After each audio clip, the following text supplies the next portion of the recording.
नमस्कार, आप देख रहे हैं सूजस खास बुलेटिन और मैं हूं आपके साथ निशा शर्मा। पुष्कर के निकट ग्राम पंचायत बासेली में किसानों को आत्मनिर्भर और तकनीकी रूप से सशक्त बनाने के उद्देश्य से कृषि संकल्प अभियान का आयोजन किया जा रहा है। राजस्थान की भजनलाल सरकार की ओर से किसानों को सशक्त बनाने के लिए विभिन्न योजनाएं भी चलाई जा रही हैं। वहीं कृषि संकल्प अभियान के तहत 1 दिवसीय शिविर का भी आयोजन किया गया। आइए देखते हैं सूजस की इस खास रिपोर्ट को।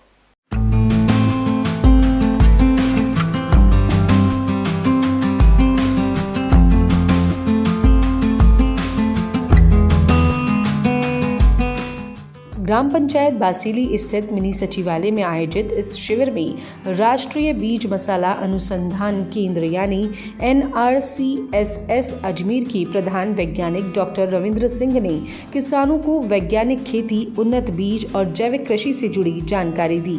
उन्होंने कहा कि बदलते जलवायु परिवेश को देखते हुए अब जरूरत है टिकाऊ और पर्यावरण अनुकूल कृषि की। शिविर में ग्राम विकास अधिकारी प्रताप सिंह ने किसानों को सरकारी योजनाओं और अनुदानों की जानकारी दी और खेती में आधुनिक तकनीकों के उपयोग की अपील की।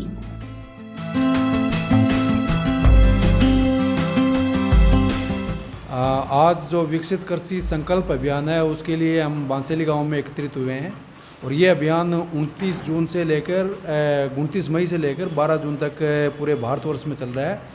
इसमें किसानों से अलग अलग विभाग के लोग, चाहे कृषि विभाग के हों, चाहे पशुपालन विभाग हो, चाहे वो गवर्नमेंट की दूसरी स्कीम है, वो सारे एकत्रित होकर किसानों से रूबरू हो रहे हैं। और इस अभियान में किसानों को अलग अलग जो गवर्नमेंट की स्कीम है उनकी जानकारी दी जा रही है। अभी आने वाला खरीफ का सीज़न है, उसमें जैसे अभी खरीफ की बुआइयों का मानसून चालू होने वाला है, शुरू होने वाला है, तो उन फसलों का उत्पादन किस तरह से बढ़े, उसमें लगने वाली बीमारियाँ क्या हैं, अच्छे बीज कौन से हैं, उनमें गुणवत्ता कैसी होनी चाहिए, उसके बारे में किसानों को जानकारी दी जा रही है।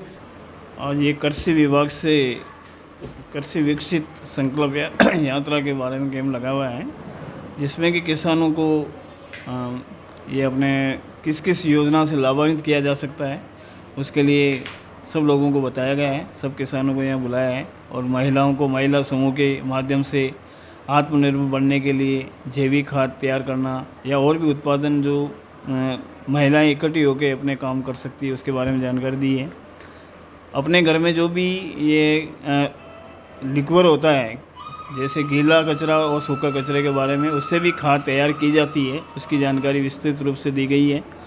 और लोगों को नर्सरी के अंदर जो काम है, फार्म पॉन्ड बनाकर पानी का संग्रहण के लिए जो सरकार की एक महत्वाकांक्षा योजना है कि जल संरक्षण होना चाहिए, उसका उपयोग होना चाहिए, उसके बारे में भी विस्तृत जानकारी दी गई है। आंगनबाड़ी कार्यकर्ता सुमन माली ने पोषण वाटिका की उपयोगिता बताई, जबकि कृषक सीमा कंवर राठौड़ ने बताया कि प्रशिक्षण लेने के बाद उनकी खेती में सकारात्मक परिवर्तन आए हैं और आय में भी वृद्धि हुई है।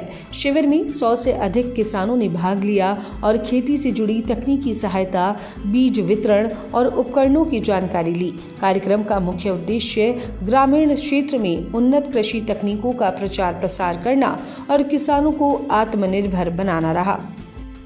आज ये कृषि विभाग का खाद बीज की, ज़मीन का, पानी बचत का और यही मीटिंग रख के यही बता रहे हैं, प्रस्ताव दे रहे हैं। आप क्या जानकारी दी है, किस प्रकार खेती करने को लेकर क्या बताएं? भाई जैसे भी करो, जैसे पानी का बचाव करो, खान पीन का ध्यान करो, पेड़ पौधों से भी भाई कितने दिन की दवाई लगी है, कितने दिन की नहीं लगी, तो उसको हफ्ता भर में 15 दिन में खाना चाहिए, नहीं खाना चाहिए।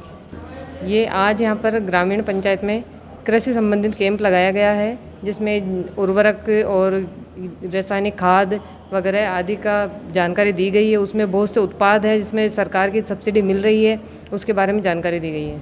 और क्या कुछ विश्लेषण में बताया है? और विश्लेषण में कि हमें ये जो दवाइयाँ हैं, बहुत सी दवाइयाँ आ रही है जहरीली, ये प्रभाव हमारे ऊपर, इससे बहुत सी बीमारियाँ हो रही है, ये हम इनसे बचें और जो ऑर्गेनिक खेती है हम उसका इस्तेमाल करें। कितने काश्तकार आए होंगे आज? यहाँ करीबन 50 काश्तकार आए हैं। क्या कुछ कहना है उनका, किस प्रकार रही है? उन्होंने संकल्प तो लिया है कि हम ऑर्गेनिक खेती ही इस्तेमाल करें और जितना हो सके जहर के प्रभाव से शरीर को बचाएं, लोगों को बचाएं। कृषि संकल्प अभियान सिर्फ एक अभियान ही नहीं है, बल्कि ये किसानों को सक्षम बनाने की एक मजबूत मुहिम है।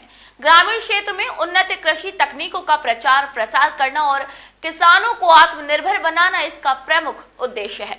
बासेली से एक प्रेरणादायक उदाहरण, जहां तकनीक, जानकारी और संकल्प मिलकर किसानों का भविष्य संवार रहे हैं। तो सूजस खास बुलेटिन में फिलहाल इतना ही। फिर आप सभी से मुलाकात होगी नई खबर, नई जानकारी के साथ। तब तक के लिए मुझे दीजिए इजाजत। नमस्कार।